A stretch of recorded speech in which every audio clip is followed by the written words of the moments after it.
2, 1. We are live on the present tense with Sam Stewart on 91.7 FM, WNJR Washington, and online at WNJR.org. Hope everyone is doing well on this Tuesday night. We are back for another exciting week of the present tense. Last week, we had Professor's Week here on the present tense. Dr. Wolf and Dr. Klitz joined the show. And we've got WNJ Staff Week this week with 2 former college athletes joining the show this week. And tonight, my guest on the show joined episode 14 previously of the President's Season 1 way back when in 2020. He is a former college soccer player, and this past fall he was promoted to the position of Assistant Director of First Year Experience. Everyone, welcome on to the show tonight. Yafeu Rougier. Yafeu, how you doing tonight? I'm doing good, man. Thanks for having me. Yeah, I'm excited to have you back. So tell us about this, new position. Last time we talked to you, you were, student success coordinator for first year students, but now you're doing some new things. So tell us what's been up. Yeah, listen, it's been a while. It has. It's been a while. So I started in summer 2020. Started off as a student success consultant, and that position was really student facing. What's going on with first years as they come in, their fears, their dreams, their aspirations, trying to make those things happen. But as I've gone through W&J for the past 4 years or so, I've been able to learn so much about the needs and wants of first year students that I was fortunate to get the promotion into the assistant director role. Now, what that role really entails is it's really just exploring what happens to the student from the time they enroll at W&J to the time they leave to go into their first semester of their sophomore year, right? So what that means is, in addition to my role as an SSC, where I meet with students, address their needs, talk through their goals, and all their plans for college, the assistant director role takes that, but to a different level, and explores things just outside of those meetings. So many of us would know about first year seminar. My role, what we're hoping to do is to combine elements of first year seminar and elements of student life and putting it together to establish sort of like a token first year experience. Right, so when students come in, we don't want them to think just about FYS, because that is a one semester experience. We want to make sure that students can go through their fall semester and their spring semester feeling like, okay, I have been through a first year experience, now I feel prepared to go into my sophomore year. So my role is just working hard to kind of combine elements of all the different aspects that students would need, and bringing it together to form one singular experience. So I collaborate with different staff members, departments, and hopefully, fingers crossed, by the end of spring, we have something put together. Wow, that's awesome. Really exciting stuff, and we're excited to see what you come up with. And, I think it's been interesting because we kind of started WNJ at the same time, you a little bit earlier than me this summer in the pandemic, but for you, and I think I'm going to ask, Demarin the same question, and we'll get to the athletic part of both your journeys at some point as well. But for you, how do you feel like the needs and the problems, more so the obstacles that college students face, are different from the time when you attended school? And what type of things are college students facing in terms of obstacles, things that they really have to overcome when they come into school? Yeah. So as I reflect on my own experience, I'll tell you this. Social media wasn't as big. Somehow I knew that was going to be part of your answer. The more every day I feel like it's a worse thing. But Right. There was no Yik Yak. There was no TikTok, and I feel like back then, because I went to school from 2014 to 2018, I feel like the obstacles I faced was more so my identity, figuring out who I wanted to be as I went through these 4 years at Wheeling Jesuit. Unfortunately, I feel like I had to learn a lot of that on my own, because what they don't really teach you is you can reach out to certain people if you need certain types of support. Now they do, it's just how do you receive that information? And I felt like when I was going to school, it was hard for me to receive certain types of information because I just couldn't understand certain things. I didn't know what certain things meant. So as I reflect on, college students now and their obstacles, the biggest thing I would say is not only the impact of social media, but also just pushing students to come outside of their comfort zone to embrace different people, different experiences, and allowing themselves to make certain types of mistakes. Back in my day, and which wasn't a long time ago, but back in my day, I felt like, because I played soccer, it felt like sometimes I was like an athlete student, right? Where my soccer would have to come first before my academics, and that it felt really difficult because I started at a tough place where I was coming off the bench a lot, so that was also, I had injuries, so my mental health wasn't in the best place. To my senior year, where as I got through college soccer in my second semester of my final year, I was able to get to know new people because I didn't really have to focus on soccer too much, right? So as I make that comparison to what goes on right now, as we think about college students today, I want to encourage people to understand that there is life outside of sports. There's life outside of all the activities that you find yourself caught up in. So put the phones down, talk to people, get to know people. But what's most important, and this is something I didn't really learn, right off the bat when I went to school, was people are actually there to help you, right? It is their job to help you. They're being paid to help you. So reach out. And why, I've really enjoyed the SSC role is because back then I didn't know how to reach out to certain people, how to write emails, how to reach out to certain professors. But what the SSC role has done, and which is, something that I hope students can utilize, is, hey, go into your SSC and figure out, hey, I really want to talk to this professor, but I don't know how to approach them. Can you help me? Right? So as I make those two comparisons, I just want to say that today, I hope and I aspire for students to understand that there's life outside the phones, and all it takes is a quick phone call, an email, or going into someone's office and actually just allowing yourself to absorb the information given to you. I see. And I saw a Major League pitcher, I believe it was Tyler Glass now, talking about this. He was like, the interviewer was like, what's the biggest advice you could give to young players? And he was like, there's life outside of baseball. Fine, obviously this is one of the best pitchers in the game, and like he's somehow, there's life outside. And I think when you find those things outside of sports, it's not like every game day makes or breaks you.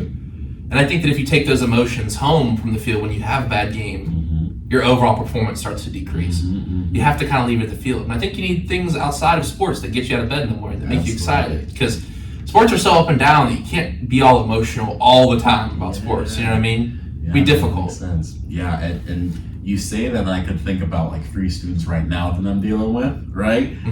They came to school to play a certain sport, and things aren't going their way, so they're wanting to leave the school, and what I've been trying to encourage them to understand is that what if you go to this other school and you experience the same thing, right? So I've been kind of working with them to push them to understand that while you might not be playing right now, keep working hard, but understand that college isn't only just about, these 90 minutes or these 48 minutes. It's really just about the experience you try to make it. So I've been pushing them to do that. And, that baseball player that you just mentioned, I was watching the game with him the other day. He's pretty good. Yeah, he's very good. Yeah. So that's funny. And I think what's an interesting question right now for many people in society is like, is college worth it? We're talking about here, college is obviously not a cheap endeavor, and there are many people who are perfectly fine, doing something else. But for the people who do make that decision to come here, to get the most out of this experience, this time, this money you're investing, what do you think students should get out of college? Yeah. So obviously that there is the benefit of having a college degree, which puts you, in an ideal world, puts you, in a good position to get at least a decent paying job. I think when you remove the academics from it, it really pushes you to be the best version of yourself, right? Because, Sam, I know you can remember when you came in as a freshman, you were entirely different than where you are right now, 100%. Right? So I think what you can really get out of college, as I think about it as a whole, is you become the person you want to be, and you give your own self permission to be exactly who you are, right? Hold up, that's a great line. Right, you right, give right. yourself permission to be exactly who you are. Exactly. You okay. know, because as administrators, we aren't going to tell you what to do. We are going to suggest how to do certain things, but it's truly up to you what you do with that information. Right now, we won't ever give you bad information, but we will give you different options. And it speaks to your character that you form here in college, which decision you would make, right? So I could give you the example of students coming in to see me to talk about they've had a bad interaction with a professor, right? Now, something could have happened that day where the professor could have, been in a bad mood, or maybe you were in a bad mood. So what we try to make students, allow students to see things from different perspectives.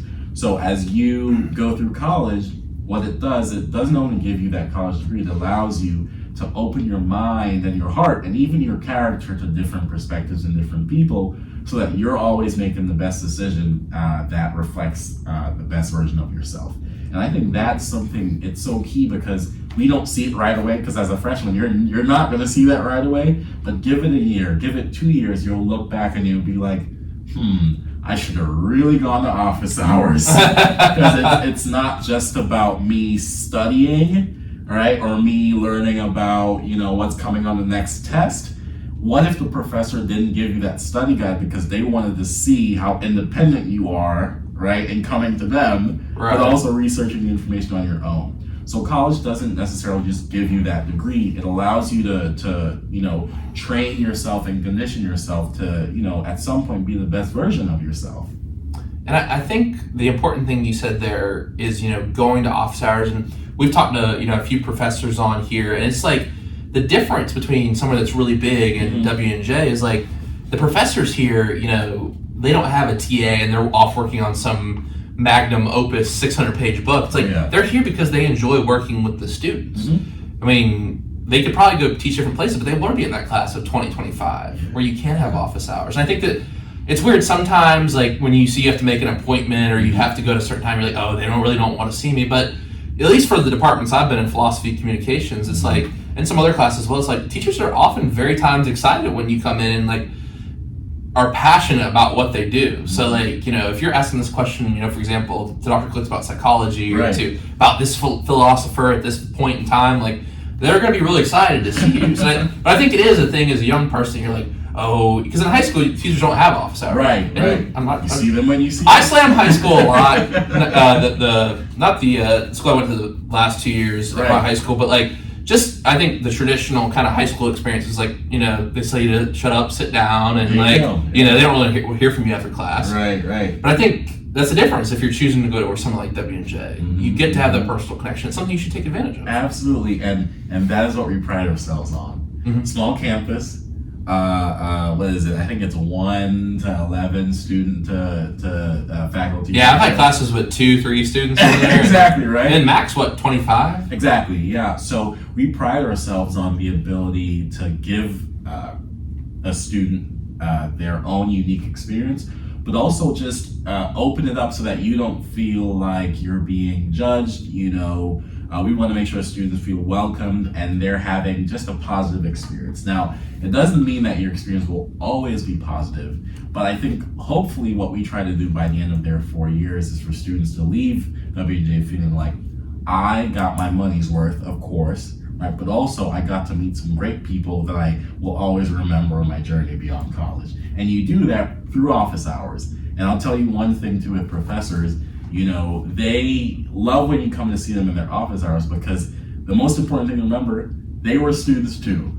They were students too, so everything that you're saying to them, they've probably been through, and how important it is to get firsthand experience, firsthand advice from people who's been in your exact situation. And oftentimes professors go to school for 7-8 years. There you go. Post high school. So, Yafeu, how do you feel like being an athlete? We talked a little bit about soccer last time and your love for it, and we'll talk a little bit more about that tonight. But the campus is a majority of athletes. So how do you feel like being an athlete has prepared you for the next chapter beyond athletics, the current chapter you're living in. You know, how does it help to be an athlete and work in your position, but also any athlete? What kind of lessons do they take into the next chapter of your life? Yeah, I got you. Listen, the reason why I was running over today was because I came from, I was doing some soccer drills on my own, so I just wanted to mention. Oh, awesome! No, that's great. And because that shows that I still have love for it, right?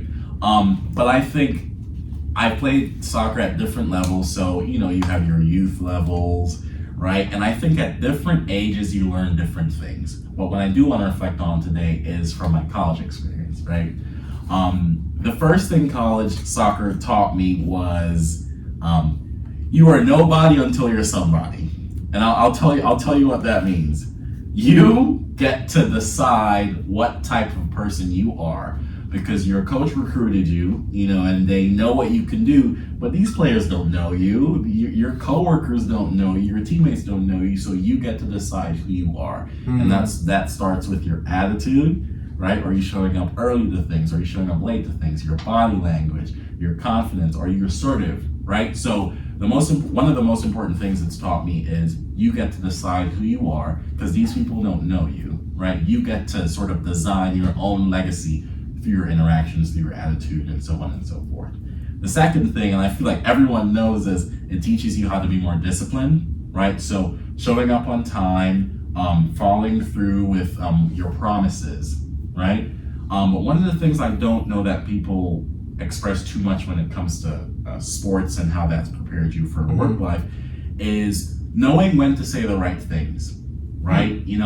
When I started as an SSC, there were times when I would say certain things and I'd be like, I don't know if I have the experience to say that, right? But now, as I think back, what soccer has taught me was when you see your teammate down and they've made a mistake, you're not going down there to be like, you made a mistake, you're a bad player, I want you off my team. Like that, you're kicking your partner while he's down. So what soccer's taught me was understanding when it's the right time to say certain things. So after we came from a really difficult match, and I want to quote this, we played against College of Charleston, November 2015, right? We got beaten 6-0.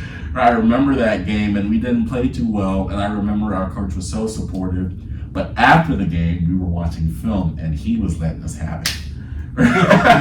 Right? So what soccer has taught me was, especially as it relates to life and my coworkers and the people I interact with, is knowing when to say the right things. So it could mean when they've made a mistake, you take your time, allow them to fix it, but then afterwards you can reflect and say, hey, so this is what you did. How could you have done better? Is there anything I could have done to support you in that way? Right? And that's something I don't feel like people talk about too much. Right? Yeah, I've never heard that before. It's very interesting. I think, and you think about it, it's like and sometimes in sports, like I get very frustrated with myself, but the idea of like, what if you were the one making a mistake? Would you say that to yourself? Right. You know what I mean? Would you say that to would you want someone to say that to you? Exactly. Yeah. So, man, soccer is such a passion for me. Like I watched the Champions League today. I went and I played soccer on my own. I ran over to this interview, and then tomorrow I might go back and play again because it keeps me grounded, and that leads into my next point about keeping you humble. Sports, I feel like, keeps everyone humble because you're only as good as your last match, your last game, right? You're only as good as that because every time you show up on the field, you have to define who you are. You're tested every day. It's right. the only area of life where you're tested every day. There you go, right? Every time you show up to work, oh boy, what's going to happen today, right? How are you going to support this student today? What will this student need today? Am I going to have an upset stomach? Am I going to not feel good today? So it happens just every day, and I think sports really teaches you how to be adaptable, and it teaches you how to learn more about yourself in difficult situations. Now, why do you feel like you particularly love soccer? Was there a moment when you knew, like, hey, I'm really in love with the game of soccer? When was that moment for you? My growth spurt. I was this tiny, I was a little chubby back in the day. Really? I was a little chubby. Hey, you're looking good right now. So. Right. I was a little chubby back in the day, and I remember ages like between 9 and like 12-ish. I remember I started like becoming lean. I was faster, I was quicker, I was taller than everybody else. Now I'm 5'9", right? So, back in the day, you know, I was shorter but taller than everybody else. And I remember going through that stage of my life where my body was changing, my mind was changing, my attitude was changing. The only thing that kept me going was soccer. And it's because I always had something to go back to every day. So soccer practice was from 3 p.m. to 5 p.m. Monday, Wednesday, Friday, and then Tuesday, Thursday, we would try to do like some fun activity. So the reason why I love soccer so much was because such a difficult period in my life, I was able to have soccer to go back to. And you know, even when I'm stressed out at work, like I go to play soccer. So for me, while it's a passion that I'll never give up, it's something that, you know, it's been therapeutic. You know, and I hate to say, you know, soccer over actual therapy, right? I like to combine the two. So for me, when I think about soccer as a whole, I've been able to provide myself with an outlet that it's positive as opposed to, and I don't need to spell it out for you. Right, yeah. What that could have looked like back in the day. So, would you say that that's why, and so a topic that's come up a little bit with some of, you know, my fellow seniors, this kind of idea of like retiring and being a little depressed after, and even like you see pro athletes, like some of them, you know, get companies and, you know, some of them are making movies and things and doing podcasts and they seem to be doing, but some people get, you know, very, very depressed and kind of fall into depression after they're done, whether it's pro athletes, college, high school, whatever. Like, do you feel like sticking with, you know, not just soccer, but something competitive and something you can work out in that positive way? Yeah. Has that kind of kept you upbeat? It has, and just to address your point, there is a sense of grief that comes with your last college game, you know, your last soccer game ever after a bad injury. And the reason why that grief is there is because that is basically all you've known, you know, for the majority of your life. So as I think about me personally, and I think about some other colleagues as well, I think what's kept me going in the competitive sense is knowing that even though I'm not as fast as the high school players now, right, I can still keep up with the technical side of things. So do you still play in a league? I still play. Okay. I do pick up recreationally in South Point. And then I do pick up at like Shenley Oval in Pittsburgh. Okay, cool. Yeah, I'm looking for a team. So if anyone's out there wanting to, I play striker. You know. But no, I think soccer, I've always gone back to it is because it keeps me going, it keeps me fit. But it obviously I'm done with college soccer now, but I'm still involved in different ways. So to address your point about the podcasts and, you know, the films, the videos, but it has to do with sport, I think that is the athletes, the former athletes saying to the world, I might not be on the field, but mentally I'm still there. Mentally I'm still competitive. Mentally I'm a winner, right? Look at Tom Brady. Yeah, TB12, the TB12 brand, right? Right. Did you see the podcast with him and Patrick Bet-David? No, I haven't seen it. It's really good. Patrick Bet-David, he has a lot of good podcasts, but he was like Tom Brady, you know, he was a ruthless competitor, but now like with his brand and, you know, he wants to do obviously like announcing now on TV. So I think it's like those people who have that competitive fire and keep it seem to do well. Because I think I have to rephrase that. Everyone has a competitive fire, but I think if you're not allowed to get that out as an athlete, you know what I mean? At least pick up basketball or trying to beat your time in running or something. I think the best athletes, or at least the people who do the best after they're done with their sport, keep that competitive fire. Yeah, and I think with Tom Brady specifically, if I'm a young up-and-coming quarterback, I'm listening to Tom Brady. Oh, yeah. You know, like I'm listening to his podcast, I'm looking at his videos, I'm seeing what he's up to right now. I need to watch Man in the Arena. Don't mean to cut you off, but yeah, no, have you seen Man in the Arena? No. It's an ESPN Plus series. I need to watch it, about his career. Tom Brady? Yeah. Okay. So, but I didn't mean to cut you off. No, yeah. you're good. Yeah, so it's like, if that is the epitome of an NFL player, I'm going to be listening in, right? So, you know, to that end, I feel like when former athletes when they continue to be involved in the sport, it's because one, that's all they've known, right? And it's hard to give that up. But also, you're thinking about the up and coming generations. You're thinking about people who are looking up to you. who kind of admire you and want to see themselves do well. So they're kind of trying to mimic you and want to do exactly what you've done. But for me, I've always seen soccer as not only an outlet, but also a way to just take my mind off of things. You know, there's many times when, you know, I'm at work and it's 4:45 and I'm just counting down those last 15 minutes to go to the gym because I have to keep myself fit.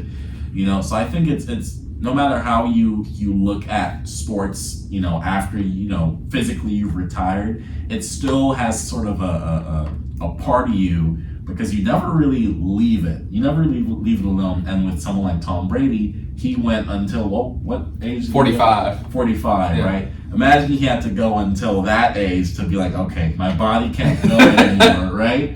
So it's almost like you never really give it up. It just physically you can't do it, but mentally the competitiveness, the strength, the perseverance, it's all still within you, and sports kind of teach you that every day.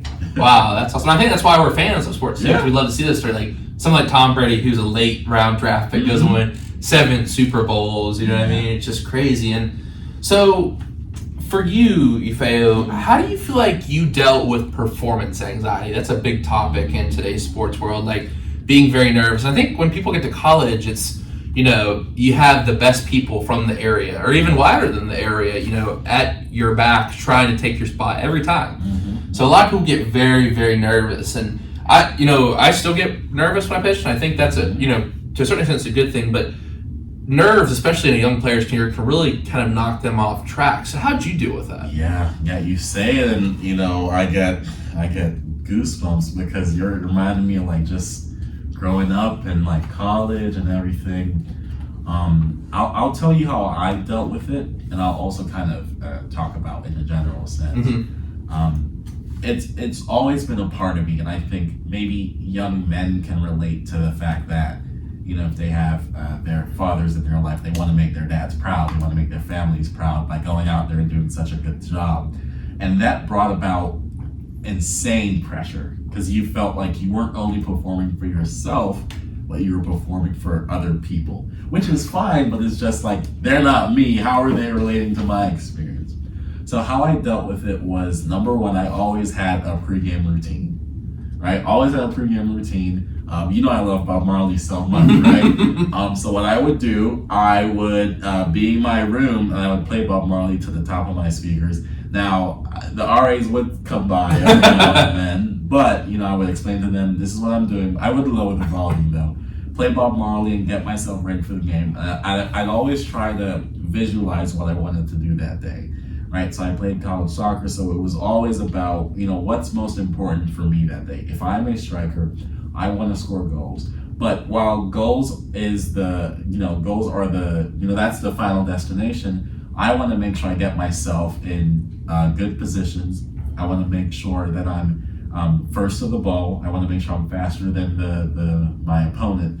So before the game, or even leading up to the game, I'm visualizing these things while I have my favorite music playing in the background. Now, game day, it's entirely different, right? You're in beast mode, you're ready to go. So what I've always tried to do with performance anxiety is I've tried to get it out of my head, right? Take everything out of your head and just focus on what's in front of you, right?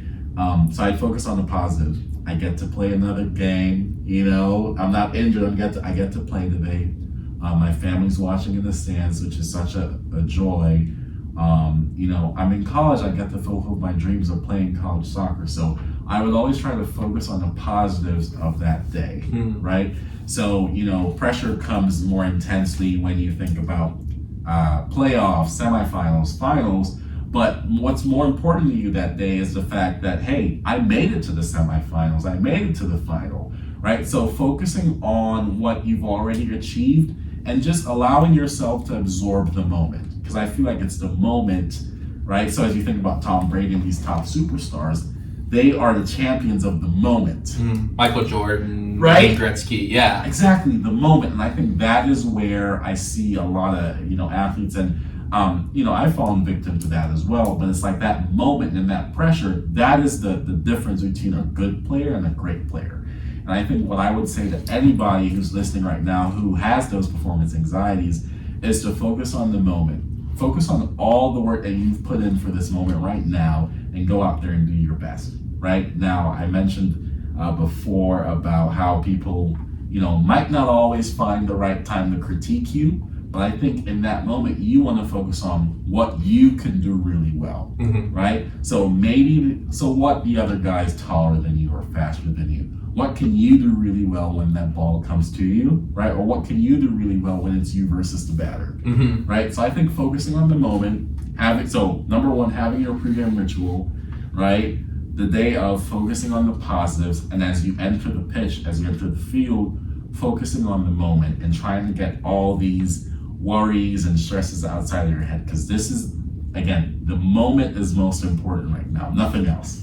Right, and I think that context is an interesting thing about human beings. It's like you might stand, at the PK line and kick the ball 100 times in the perfect spot, but then somehow there's the crowd, there's lights, there's the moment of the standings and the trophy. It's interesting, the context, and I think the more we can remove the context and just focus at the purest form, it's easier said than done, right? Oh, of course, right? Because I think the GOATs like Michael Jordan or someone like Messi, like when they step up to the free throw line or to the ball, it's just like practice. The context, the pressure is there. Oh yeah, and what's that saying? I hate to be like stereotypical, like pressure makes diamonds. Right. I hate to say that because it doesn't cater to what's like everybody. But I would say, there's some fact to pressure making diamonds because you have to think about what the greats have done. They've stepped up in that moment and they've dealt with that pressure. Now, if you look at their performances, you would see that there are a couple failures on there. There are a couple of PK misses. There are a couple of last shot misses, right? There are a couple of home runs that you didn't expect to happen, certain things like that. And I think that is the part where people don't see, but you're the only one that can embrace that moment. You can tell yourself, I've had to miss 17 PKs before I had to score my first one. It's little things like that. And I think focusing on, not only the moment, but who you are as a person. So, what if this game doesn't go well? What if I do miss? Now, you don't want to focus on that, but what if the game, you lose the game? It's not the end of the world. You can always go back next year. Now, there are moments when it's once in a lifetime, so you focus on that. But there are times when you have to figure out, okay, if I do lose this game, is it the end of the world, or is this feeling going to be temporary? It's going to sting, but it is a temporary feeling. All it teaches you is it teaches you how to go back and be better the next time you get that moment. Wow, great advice. I love that.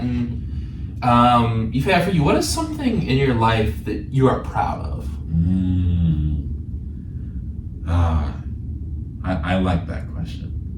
It's been one of my favorites on here as well. Yeah, because I think, and I've talked about this a little bit before, but is a thing that's developed over the years. This question, I think, it makes people reflect. We oftentimes don't stop and reflect and think about what we're proud of. Because a lot of people have given that reaction like you, because I think it's like, partly as human beings, we don't give ourselves enough credit sometimes, Like, what is something that you are proud of that's you've done in your life, that's happened in your life? I have so many things to be proud of, but one of the biggest things I would say is, let me think about this, my perseverance. I'm proud of my ability to persevere and adapt to all the negative, difficult, and hard situations I've had to go through up till this point. And if I want to put that into something specific, I would say, imagine SSC Yafeu 4 years ago to assistant director right now. What's happened in those 4 years, right? It's a change of title, but it's the same person, right? But what I think speaks volumes is the fact that I've had to be consistent. I've had to persevere. I've had to deal with a lot of, negative attitudes, naysayers, the young people would say some haters. The young people, like you're not like 25. Like you're not young, right? So I think I'm most proud of where I am today because of how much I've had to persevere in my lifetime. And I think that has been shown in my current title. Me having my own place, having my own car, the basic necessities that I have right now, I couldn't imagine having these things, let's say 5-10 years ago, because I didn't have the ability to reflect, right? So now that I'm reflecting, and I can think to myself, if it weren't for this situation to happen, I might not have been where I am today. So I think I'm extremely proud, and I say it with goosebumps. I'm extremely proud of my ability to have bounced back from so many difficult, negative situations. Now, it's interesting you bring up that idea of 4 years. So for you, how do you feel like you've changed? And obviously, we've had a lot of crazy things happen in these 4 years, the pandemic, Right. starting your job and everything, and your first class of students that you start with will be graduating, Listen, Right. Shout out to y'all. So, how do you feel like you've changed during these 4 years? Yeah. I've changed so much because fundamentally Yafeu is still there. Funny, outgoing, active guy still there. But what's changed in me, Sam, has really been my emotional intelligence. And I that's a key term right there, right? And the reason why I say that, because I want to expand on it a little bit. My emotional intelligence has gone from kind of taking everything personally to letting things just slide off the shoulder. And when you say emotional, for the people at home who might not know, what does that word mean? Yeah, so emotional intelligence for me is a person's ability to regulate and control their reactions to things that occur around them or things that happen to them. Right? So I could give you the example of if someone says something to you that's offensive, if you have a lower emotional intelligence, you will fly off the handle and become aggressive, maybe even get physical. But if you have a higher tolerance of emotional intelligence, you're able to pick apart what that person has said and really try to understand. Maybe they didn't mean it that way. Maybe you can take what they say and what they said and understand it as maybe they're having a bad day and they just are dealing with something else. So what's changed in me is I've developed a hardened and a more stronger sense of emotional intelligence, just because I've had to, but also I've been placed in situations where certain things happen that you kind of learn from, and now when certain things happen now, it's like, okay, this has happened to me before, but now I know better. Now I know how to respond to it, right? So that's the one thing I feel like I've changed and developed in. The second thing is I'm more strategic in my thinking. So when I was in SSC, 4 years ago, I was only thinking about, okay, how do I make the next student successful? But now I'm in the frame of mind where, okay, how do I make 100 students happy? What do 100 students want versus just 10, right? What would 100 students benefit from, right? And then thirdly, if I have to think like outside of my job, I would say I've gotten smarter as it relates to my legacy, right? And now that's a strong statement, because it caters to my whole life, right? But when I say legacy, I just mean, how do I want people to remember me when, I do something different with my life? So I've been working really hard to lay down roots in certain things that I enjoy. So I'm gonna start like youth soccer training. Oh, that's awesome. Yeah, so I'm gonna start coaching a team here. I got my license and everything to start coaching, so I'm gonna start doing that. I'm gonna start working on just volunteering at different places and just doing different things that I enjoy, because I want people to know and remember me in a certain way. Now, it doesn't mean that they will, but at least I've known that I've given my best to allow people to understand who Yafeu is. Wow. Yeah. That's awesome. And for you, what gets you out of bed in the morning? What makes you so motivated to work with these students? And I know that sometimes, I remember I certainly was like kind of like a chicken with my head cut off, trying to running around everywhere, trying to figure out what's going on. Mm-hmm. What makes you so passionate to work with this group of people and try to help them maybe just get a little bit of foundation for what's going to the future? Because when you're a freshman, it is like a lot going on. So much going on. It's just a big transition time in life. People are living, I know that a lot of people around here do live close, but there's some people flying from California, North Carolina, Florida, So it's definitely an interesting group of people to work with. So what motivates you to do it? So many things, but the top thing I would say is I've said this to some colleagues and I've said this to some family members. Sometimes when I meet with students, I see little Yafeu. I see little Yafeu who was lost, who didn't know where he was going, who was shy and in his bubble, didn't know where to go. Sometimes I talk to students and I see that person. And I want to, every time I see them, I want to just reach out and tell you everything will be okay.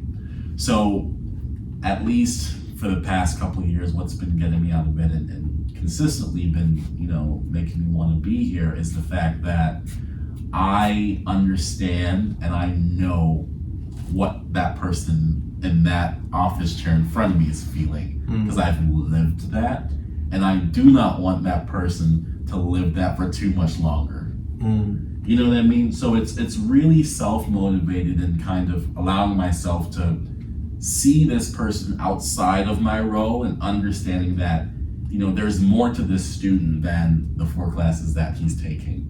There's certain things that this student will never tell me, but at least I know that I have an opportunity to impart something positive or something helpful onto one person. I'm a religious person, and not in the extreme sense, but I believe in the, doing good unto others, as you want others to do unto you. So every time I talk to a student, I try to be as kind as I can, because I want to make sure that that student can leave my office, wanting to do something kind for another person. So as you combine all those things together, I would say that that's been my top sort of motivation for wanting me to get out of bed. Right, because I don't have to. I can stay home and use my vacation day. You should use your vacation days. Right. I think that's what's been pushing me, at least for the past 2 years, because as an SSE, you do it over and over and over again, so you have to search for different reasons for your why. And I think that has been my why consistently for the past 2 or 3 years. So would you say that's your favorite part of the job, is just like helping those students find things they're passionate about and helping students kind of get somewhere where they do feel a passion for something, whether it's like a group of people or a class or a hobby? Yeah, it is. And to go even further than that, I want to make sure that you have tried. I want to make sure that you have at least tried something that is out of your comfort zone. So I would be happy to know that you have done something to make yourself happy, but I want to know that you've gotten to the point where I want to try the outdoors club, right? I want to try it. I want to go hiking. I really want to try it. Go caving. We went caving. The fall. I was like, man, I'm a big guy going out these little caves. It was cool though. It's different. Something you never do. So. Exactly, right? So it's like, I see that this club is there. I have an interest in it. But my job, and not necessarily it's my job, but it is something that I see as more of a purpose. I want to know that I've pushed you in that direction to attempt to go to one meeting, to go on a trip, right? And that is the most rewarding part of it. When you know that the student has at least tried it, to say, okay, well, I don't like this anymore, but at least you tried it, and you know that now this is something that you might approach differently next time. Now, last kind of question before we break. Obviously, and go to trivia, and then we'll talk about some some fun topics after the break. This is a deep one, but I think you'll really enjoy it. Okay. If your life was a book or a movie, what would it be titled? See, I know you're a deep guy. Listen. What would it be titled? Book or movie? You said. Yeah. Like if I was writing the script about Yafeu Rougier and you saw the title, you'd want it to be this. Yeah. Do I have to pick from existing titles? No, it can be completely new. It can play off some. I'm thinking maybe something with soccer. Maybe. Yeah. I have a couple jumping out of me. Okay. But the one I would say is maybe I'll say this. It gets better. That's it. Simple. I like that. Because you can talk about your life, the story. Exactly right. It gets better. And ooh, that's good. The reason why I say that is because when you're 5 or 6, right, and your mom says, "No McDonald's today. You're going home." As a 6-year-old, you're like, "Oh my gosh, my life is over." As a 6-year-old, you're not able to understand, okay, this is just one day I don't get McDonald's. And I think as I've gone through my life, I've been able to understand that concept perfectly in the sense that this is a temporary feeling, this is a temporary inconvenience, it will get better. Now in the moment, it's hard, right? Yes. But I think focusing on the fact that it does eventually get better as long as you allow it to, I think has, that motivates me to name like a book or a movie about that. Because then you can just put anything in there, right? But I might have to steal that for one of my projects. I'll give you a shout out. Right? So at least your audience who's looking in, they already know it's going to get better. It's just how. And one of the most important things you can understand too is it has to get worse before it gets better. You know what I mean?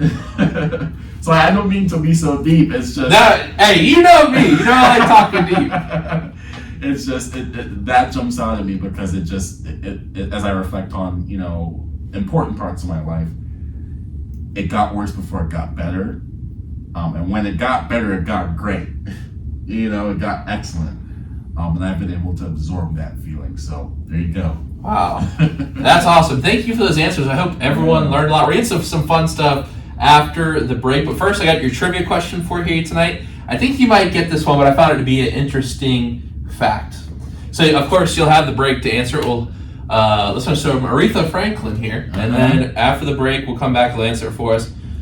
The Premier League team Liverpool is also known by what nickname? Is it A, the Magpies, B, the Reds, C, the Gunners, or D, the Foxes? We'll get your answer after the break. This is The Present Tense with Sam Stewart. I don't put Smith Head, WNJR Washington, online, WNJR.org. All good. You got it? I have one answer in mind. Repeat the answers again. The Magpies, the Reds, the Gunners, or the Foxes? Magpies, the Reds, the Gunners, or the Foxes. Gunners is Arsenal. Magpies is Newcastle. What was the last one? The Foxes. Foxes is Leicester. So it has to be awesome! That was good. That was good use. Some people just start going all over the place. That's good deduction. Right. As we say in philosophy. That's I like that line. Allowing yourself. I think so many times in life, it's cliche. We're our biggest enemy, but I think it's because we. Pat Tillman has a quote, and I read it recently. I read a book about it. It's there's 2 choices in life. We can choose the path of simplicity or choose who we're supposed to become. We all have a voice inside of us that tells us who we're supposed to become. It's paraphrasing the quote a little bit, but I think so many people are afraid to be that person. Yeah, you know what I mean? It can be scary, hard. You got to get people who support that person. Absolutely, yeah. That's a big part of life. I realize that too. You got to have people who support you. Yeah, you have to find your village, your community, your people. Yeah, it's tough, but it can be tough. Yeah, I think that you can't change yourself to fit it. Right, Definitely can't do that. Yeah, and I've seen that with certain students where, you know, in the beginning they'll be like, I have these 5 people that are my friends. Mm-hmm. Then as they go on to be a sophomore, junior, you realize 5 turns into 1 because they've seen who this person truly is, and Mm-hmm. I don't know that their personalities match. You see what I mean? So time and experience and just trying new things, I feel like has been the recipe for finding your village, your community. So No, I think that's a good thing about college. You kind of find who the people you are, and it is a very interesting time. And I think, you know, I see it now. I'm a senior. It's like, you know, we're grown already, but then like the kid who's just coming in out of high school, it's like they don't know anything. They really don't know anything about the world. Truly. They have to figure a lot out. Yeah. It can be tough, and you're gonna make mistakes. Absolutely. But it's funny, we were all there too. Yeah, exactly. So it's like, we're telling you because we have been exactly where you are. Right. It's like, you know. Can't be afraid to fail though. You gotta definitely try new things and be like, you know, I can give you advice, but you gotta go see what you like. Yeah, it's funny. Someone applied to be, so we have Link interviews going on right now. Someone applied to be a Link. Do we have enough time? 40 seconds here. Someone applied to be a Link, but in their freshman year, they were considering transferring. I'm surprised they're still here, but they applied to be a Link, and they did so well in the interview. I think they might become a Link. Awesome. You know what I mean? So it's like stuff like that. It's like, you have it in you. It's just how do you get there? You know what I mean? Yeah. I like it.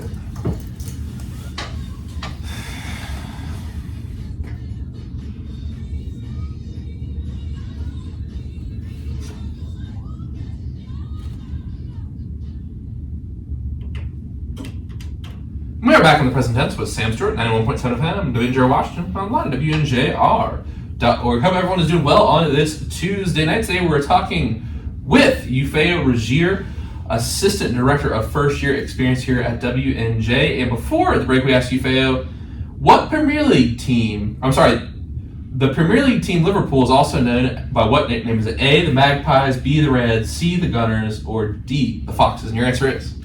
So, let me break it down. Go ahead. Yeah, I was hoping you would. Have time? No, I was hoping you would, yeah. Okay. Love the Premier League. Love the Premier League. So Magpies, I believe, is Newcastle, right?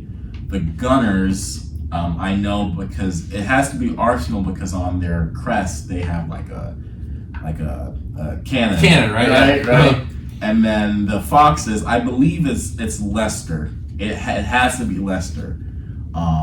So my final answer, you know, fingers are crossed, is going to be the Reds. That's correct. Yes. Liverpool has worn red uniforms since 1896. Wow, that's good. So, listen, we've got to, get to know you a little bit as a person, some of your likes, interests. So, and I have it written down here, who's your favorite artist of all time and why, but I think you can already answer that for us. I'm guessing it's Bob Marley. Is that correct? It's Bob Marley, but I think Bob Marley, yes, but he's like an all-time great. Right. So I can give you like maybe a modern sort of a modern. Do you like Damian Marley? Do you listen to Damian Marley? Yeah, I like Damian Marley. Marley's cool. If I had to give you like a day-to-day artist that I really enjoy, so I really like Drake, right? It's the popular name right now, right? I like Drake, but I think he's a close tie with someone like J. Cole. Right. I see J. Cole to me is I'm from North Carolina. Yeah. I bet. I think Drake. I think his longevity and his variety of music. But see, like J. Cole and Kendrick, like when you listen to their music, it's like. Are you a Kendrick fan? I am a Kendrick, three-headed goat. Yeah. So, what did I say? Is it K. Dot? Is it Aubrey or me? Right. We did Big Three like we started in the league. Yeah. Right. There you go. They did a first-person shooter, but that was a good song. But I don't know. I think to me, Kendrick's storytelling through the album. Yes. Like Good Kid, Mad City, Mr. Morale, To Pimp a Butterfly. Yeah. But J. Cole is so good too. But I think the only one, I think KOD was kind of a miss. Okay. Like it wasn't my favorite album. Yeah. I don't think it was his style per se. There were some songs in there that I felt like weren't him. Maybe it was more, popular, but it wasn't like Right. J. Cole. Like old J. Cole, like Friday Night Lights, the warm up, obviously, the sideline story, like all that. I love all that stuff, and obviously you got the classic 2014 Forest Hills Drive. But I really like J. Cole. Have you heard? So I'm a big Dreamville fan. Have you ever heard JID or Earth Gang? Yeah, I know Earth Gang. Yeah, so I like the Dreamville guys a lot, but I don't know. I think to me it's Kendrick and J. Cole then Drake. Up there, yeah. Yeah, that's my thought. I gotta protect J. Cole. I got it, and I heard this on another podcast. I really can't remember the name, but I do want to shout them out. I just can't remember their name. This one guy, he said Drake, J. Cole, K-Dot, top 3, right? Mm-hmm. But he said Drake is the biggest artist. I know the podcast. They talk about music on the podcast. Yes. Yeah, I know you're talking about. Yeah. Drake is the biggest artist. J. Cole is the biggest rapper. Right? Like you can't go bar for bar with J. Cole. K-Dot is the best. I forget what they call it. Was it storytelling? Storytelling, something like that. I can't remember, but I feel like it was Drake was the biggest. I feel like I've seen that clip before. It's 2 guys talking. Yes, yeah, I know the podcast I'm talking about. And I think that they just complement each other really well. But I do understand J. Cole, I feel like is just he's up there because he didn't go the mainstream way. See, I feel like that's why Drake went the mainstream route a little bit. So what's your favorite Drake album of all time? Because I feel like the recent, like vintage Drake, like Nothing Was the Same, Take Care. Yeah. But the recent ones, like he's kind of turned into a meme. You know what I mean? I respect it and I got you. I like Her Loss. Right. Certified Lover Boy was pretty good, but like not as good as the old stuff. Yeah, I'm gonna my opinion. Yeah, I'm gonna go all the way back to Nothing Was the Same. That's my favorite because I feel like Drake was in a phase of figuring out, okay, is he R&B, is he rap? Mm-hmm. And then you get an album with both of it, right? Yeah, just hold on. So, I feel like that's my favorite because we saw Drake really stepping out of his, comfort zone and going into like a new style of music. I feel like J. Cole, I feel like the best album has to be 2014 Forest Hills. Oh yeah, I mean, hey. Yeah, I mean, and then Kendrick. See, to me, all of Kendrick's albums have been like 10s. Right. That's like no bad albums. Like I'd say Damn is probably my least favorite, but like the Black Panther album, Section 80. Like to me, it's had to be Good Kid, Mad City though. Just the story though. Yeah, and my if I had to rank them, I would rank. Do you know To Pimp a Butterfly? Yeah, To Pimp a Butterfly. Right? I'm wanting to get into that more because I don't think I've listened to that enough. I feel like it's a little abstract and experimental, more so than Good Kid, Mad City. Okay. I feel like Good Kid, Mad City is more inspired by the neighborhood he grew up. Like stories from his neighborhood. Yeah. And I think in To Pimp a Butterfly, he's taking on more kind of like social concepts. I got you. And like human consciousness. That's what I get when I listen to it. Yeah, no, that makes sense. But yeah, I really like Kendrick and J. Cole and well, we ever get an album together, right?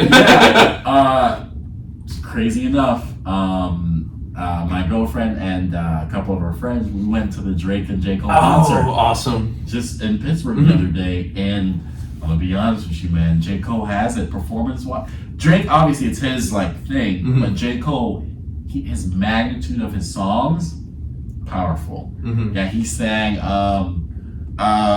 First Things First. What's it called? No Role Models. No, he sang it. Listen, yeah, the crowd went bonkers. It was crazy. That's awesome. Now he actually plays basketball at a gym near my house. No way. Yeah, so he lives probably like 20 minutes from me. He lives in a neighborhood near our house. Yeah, he's maintained residence there. In Raleigh, yeah. So he's pretty low key. Like he has like he doesn't move around with like a big entourage or anything. Yeah. You know, in New York, when he lived in New York and he wrote a lot of his music, like the warm up and stuff, he would just ride around on his bike and stuff.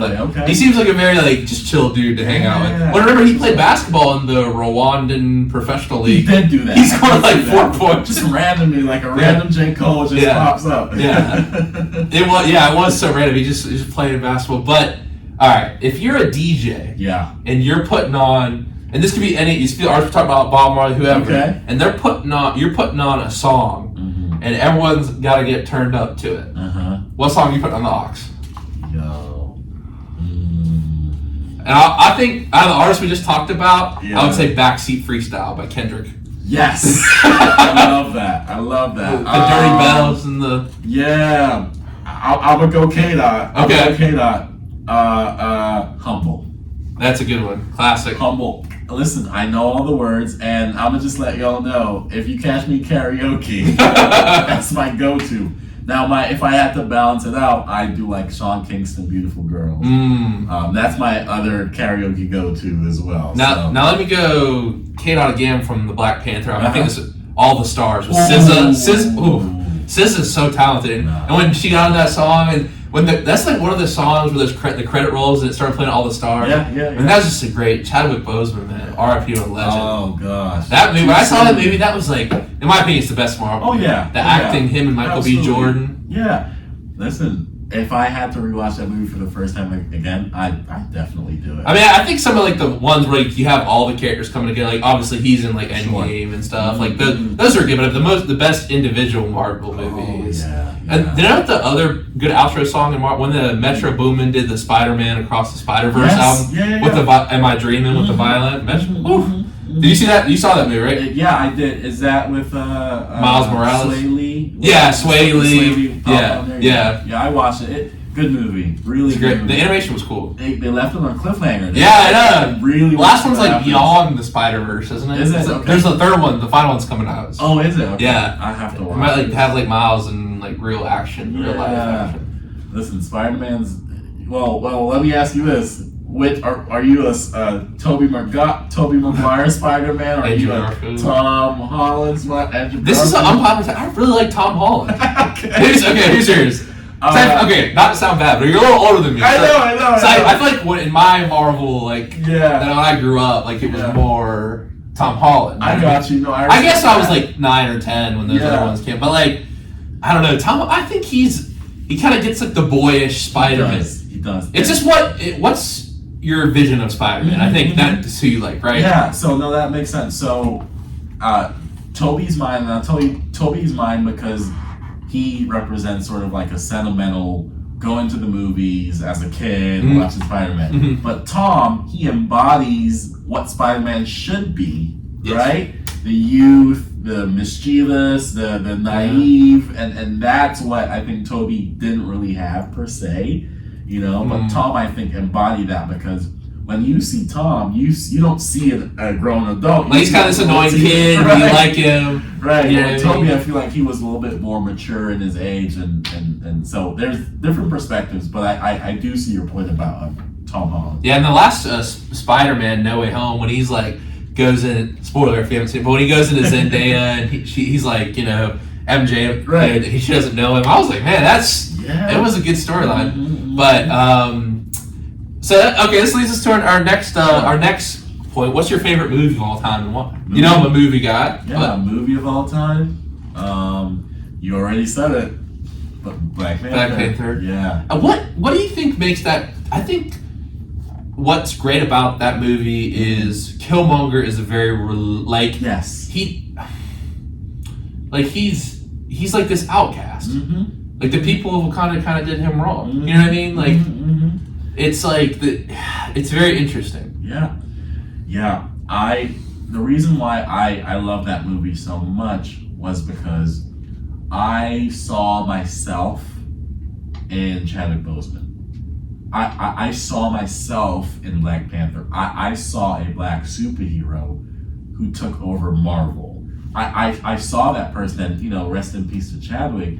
But I don't know. I don't know if they'll be able to get back that same magnitude. I'm gonna be honest. I never saw the second one. I couldn't. Was it good? It was decent. I think they set it up. Wakanda Forever. Yeah, I think they set it up in a good way to have like a third one. Okay. Spoiler alert. Yeah, I feel like I would be so sad because I loved 42. Have you seen 42? Yeah, I have. Oh, the way he did Jackie Swing and then Defy Bloods. Have you ever seen that movie? Yeah. Great. I mean, he was just powerful so talented. Yeah. That is a powerful movie, and he was so talented, Chadwick Boseman. Yeah, I am. And to your point about Killmonger, I liked him. I thought they killed him too soon. Because in the original comics, don't he and Black Panther team up? Yeah, they team up and that contract, Michael B. Jordan wanted that money, right? So I felt like there was so much life left in his story. Could they have put him in prison, and then they team up at some point to take down the boy, and I won't spoil it, but in like Black Panther 2, if you there's a new villain, you know what I mean? Like, so I feel like there was a lot of room for them to explore, but obviously with him passing, things did change. I think the big thing with Marvel too is like some of the actors like Michael B. Jordan or what, like you see like Chris Evans, Robert Downey Jr. Like they had to kill them off because their contract was up, right? Yeah, and it's like 10-15 years. Yeah, so. I did say Robert Downey Jr. was very good in Oppenheimer though. Mm-hmm. So I understand. Like I think the problem is with the you don't want to get like associated if you're a really good actor. Mm-hmm. And I think sometimes but I understand I think Tom Holland's a really good actor, but I feel like everyone associates him as Spider-Man. Mm-hmm. And I think some actors don't want that. But I couldn't see the problem with it. If people want to think of me as Spider-Man, I think it's Spider-Man, right? But that's it would have been nice if they would have kept him around the MCU for a little longer. But man, that is a good movie. And then I think the School of Hell Wakanda was the backdrop for Infinity War too. Yeah, and then it's like Infinity. Okay, my hot take, I think Infinity War was better than Endgame. The emotional gravity of it. Listen, people are gonna hate me if I say this. I love Thanos. Hear me out. He's also a good example of a well-written villain. I know, and that's the point. Like, obviously, he went about it in the wrong way, right? I killing half the universe, right? right.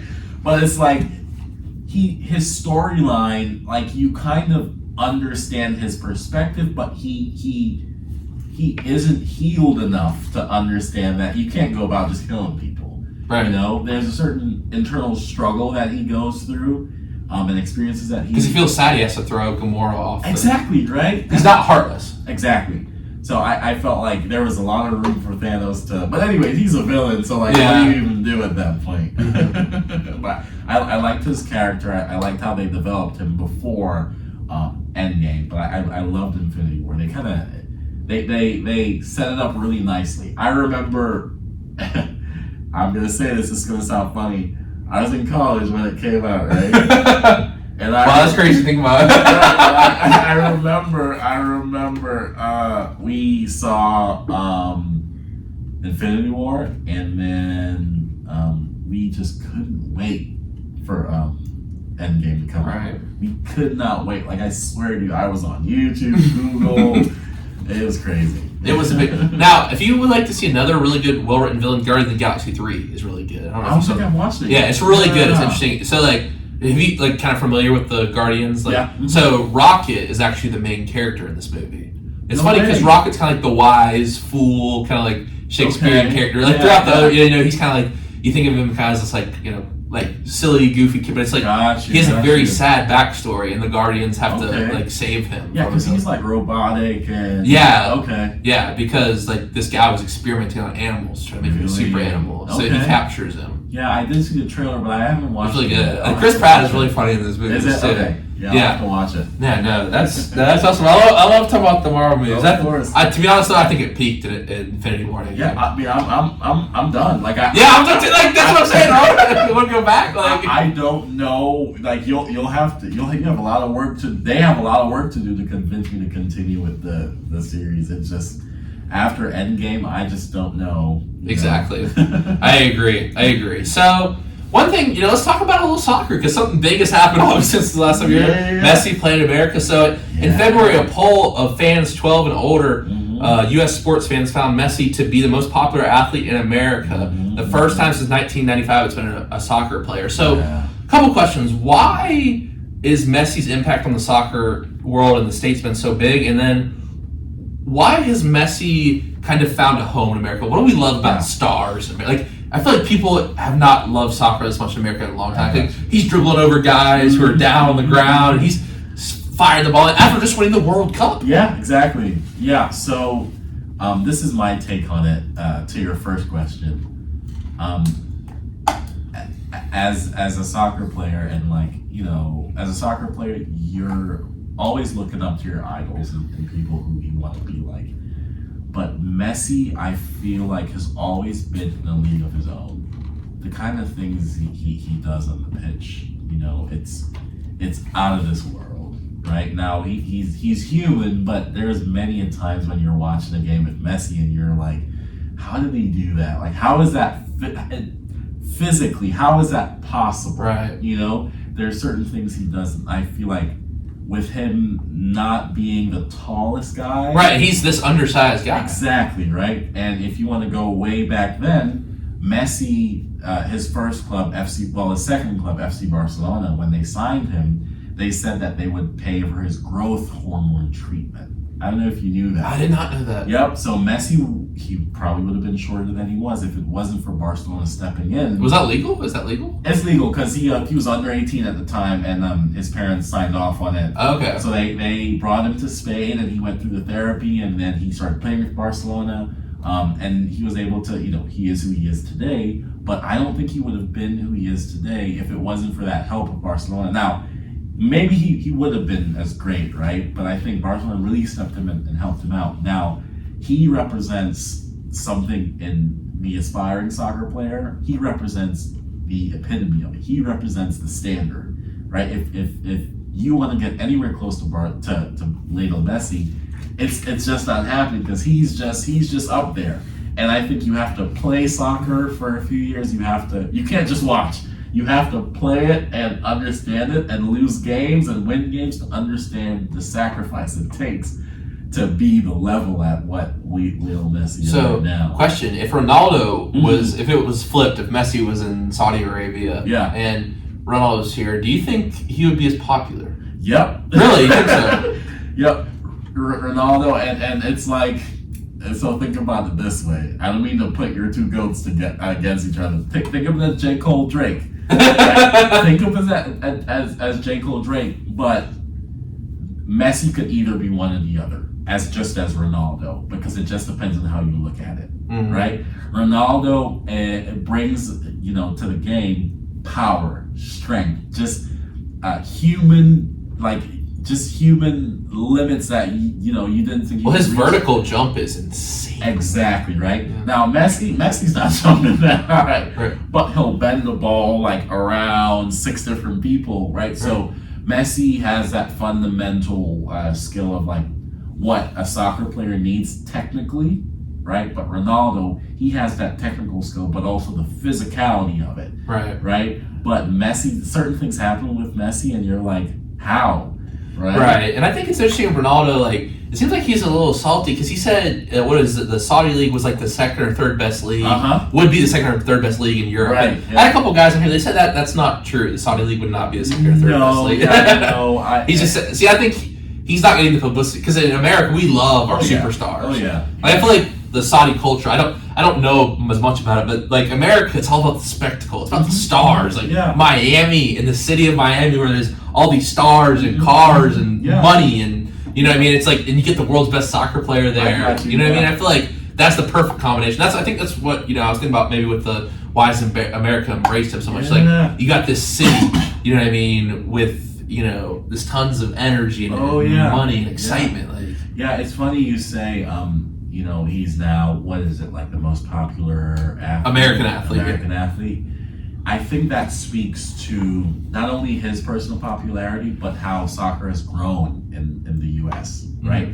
MLS looks extremely different, Major League Soccer. Right. Looks extremely different today than it was 4 or 5 years ago. They also have Luis Suarez on the team. Exactly. Luis Suarez, Jordi Alba, Lionel Messi, so many, There's it looks like an NBA game now. Celebrities. Exactly. You got DJ Khaled out there walking around. Because greatness recognizes greatness. Like, it's hard to explain, but I think with Messi winning the World Cup, I don't know that there's anything else Messi needs to prove to the world. Right. Because the World Cup, it is the trophy. Like, there's nothing else beyond that you can do, because that's top cream of the crop. That is what you want to do if you want to be considered great. Right. Now, here's a fun question. So, I was watching some clips of a game that I thought was pretty cool. I surf, I like being on the beach. Beach soccer. Yeah. So, you have a goalie, then you have 5 field players. So, for this question, imagine, we'll leave out the goalie for right now, but you imagine you're one of the field players. So, I'm going to take my 4, and then I'll whoever you want to take outside of these people, you're 4 for beach soccer. All so, right.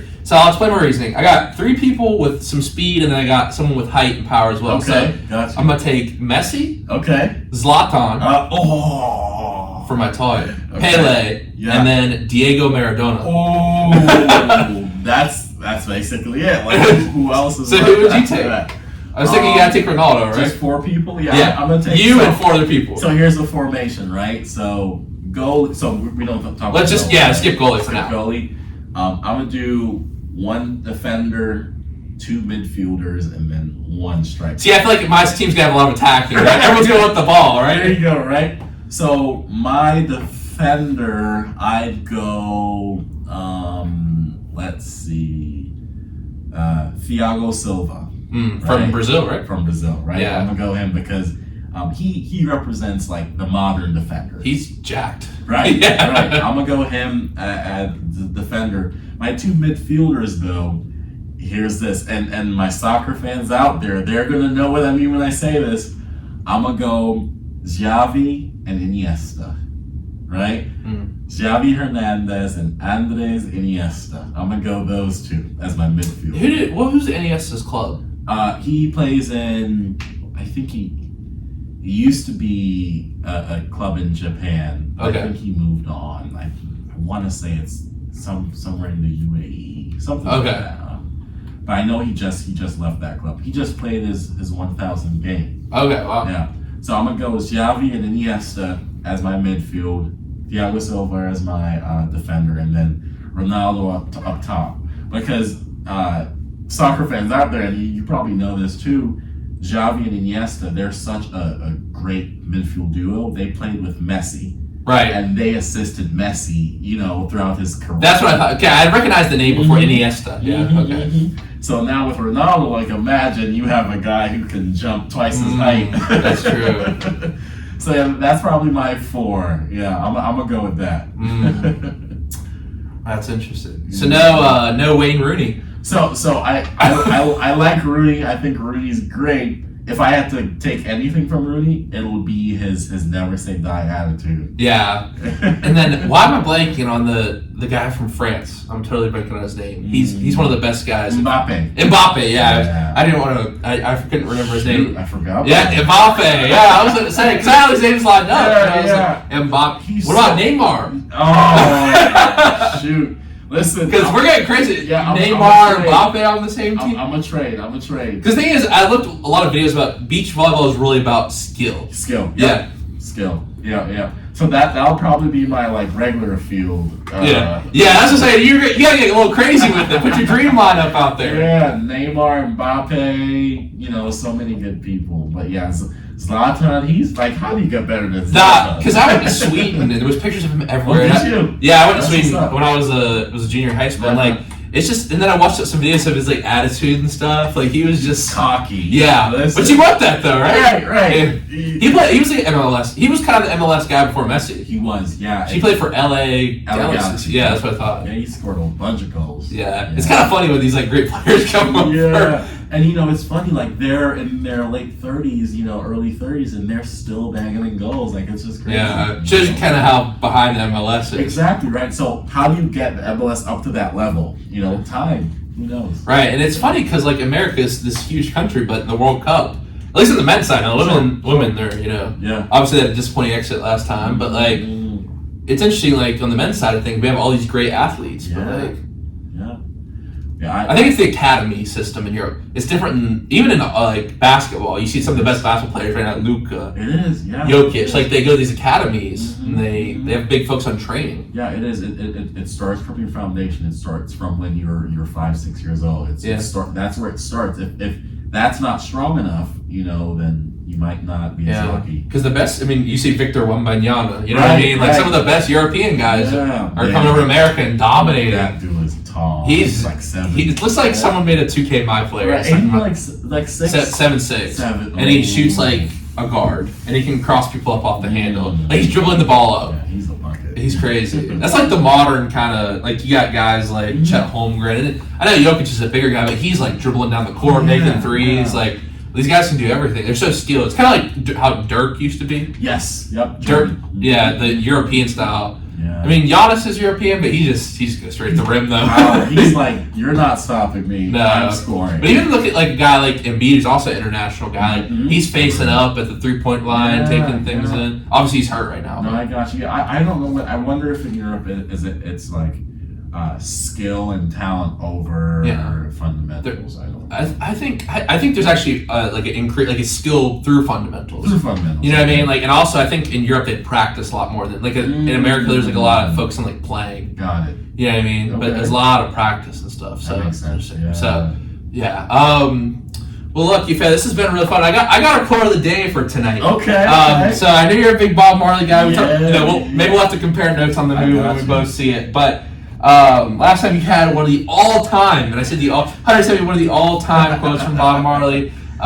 Some people get rained on, some people just get wet. Love it. Great quote. And I got one from Bob Marley tonight as well. Live for yourself, and you will live in vain. Live for others, and you will live again. Say that again. Live for yourself, and you will live in vain. Live for others, and you will live again. Sharing, yeah, spreading life, sharing.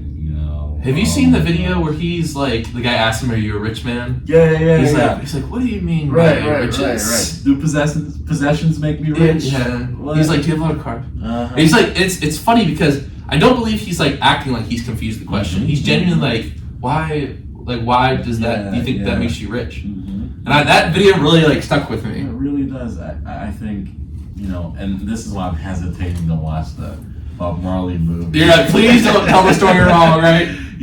I think he embodied, what it meant to stand up against selfishness, stand up against being wronged, stand up against, people who don't want to see you do well, but doing it your own way. And he did it through his music.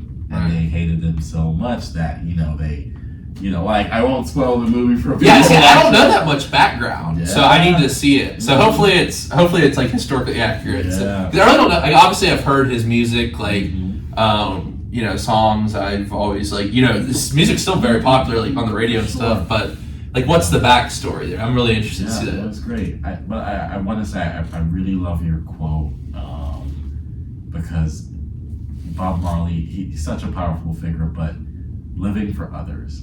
I think as you really analyze that quote, I think on the surface it means, okay, well, can I focus on myself? No. It means that when you live your life to the best of your ability, right, abundance will follow, right? You will live your life and you would do great things with your life, but you do that so your family can also have a great life. And you're renewed. Exactly, right? You do that because your legacy will live on through your work, through your good deeds that you've done, right? Like, I remember growing up, there was always, people who who had less than you. And you look back and you think to yourself, man, I should have and I could have. Well, now you have the opportunity to do so. So I love that quote because one is Bob Marley, but also I think it really embodies what we need to be doing as human beings. We need to be better to each other. We need to be kinder to each other. I'm going to go back to, like, every time I'm kind to a student, I cross my fingers that they can be kind to another person that they encounter every day. I mean, I think it's acknowledgement, and I love studying the Bible, and there's a lot of things about that. You are not enough. You have to admit your humility. You have to admit your faults, and I think that using the advice and the wisdom of other people, and kind of sharing your wisdom as well, and trying to help people, I think that's what makes you complete. Yeah. I don't think you are within yourself enough to recognize your consciousness to its fullest potential. Oh yeah. That makes perfect sense. And what I love about you saying that is that I'm always gonna be a student to life. And you say things to me now, I'm gonna go back. I'm probably gonna look that up because I love like writing random things down. Oh yeah. Some quotes and stuff. So I think with all that you've said today and with the quotes and everything, I think it really shows me that I am enough, but I have to make those decisions and I have to make those choices to make sure that I'm enough for myself, but for other people as well. Yeah, I think it's a really interesting thing, and we're talking about in philosophy class today, just to touch on this point a little bit to wrap up, is like we're talking about that basically this philosopher, and I agree with him, is that idea that we don't even have a self-consciousness to where we see it in other people. Like, if you think about it, like, and there's examples of children, who haven't had social interactions, it's like you need those social interactions to kind of not only socialize you to understand how the world works, but to understand that there is a concept of self, and what does it mean to maximize that self. And I think we don't realize how important other people are in shaping ourselves. And I'm so thankful I had great people surrounding me. There you go. You know what I mean? But now you have to go be that person. Exactly. I remember when I was a freshman, and the things that happened. And so when someone walks through that door, or I see someone on campus, it's like, you were shaped and you are the person you are today because people helped you realize that potential. Yeah. Now you have to do the same, because that's how life works. No, it really does. You say that, like, I could think about, like, so many times, I've encountered certain people who've helped me on my journey, and I don't even think anything I say to them would be enough. Exactly. I don't it's difficult because it's like, but then you take that part of themselves they give you and you move to the next person. Exactly. I love that. Wow. Well, Yafeu, thank you so much for coming on the show today. And honestly, thank you for being a part of my story here at WJ. Seriously, I know you it was a long time ago and you were just starting off, but man, it was so, exciting to hear someone ask me about my photography, and that was stuff I was like, oh, I just kind of like, well, you're asking about starting a page, and I was like, and although it ended up being video, like the idea of doing something with the camera, like that was really cool that you took an interest in that. So I just want to thank you. And I remember, I wasn't really even asking people to come on the show at the time. You're like, oh, I should totally come on. I was like, all right, that's awesome. Someone wants to come on my show. That's awesome. Because I love when my students are doing things. I just want to be a part of it. I just love to see you guys succeeding in life. You know what I mean?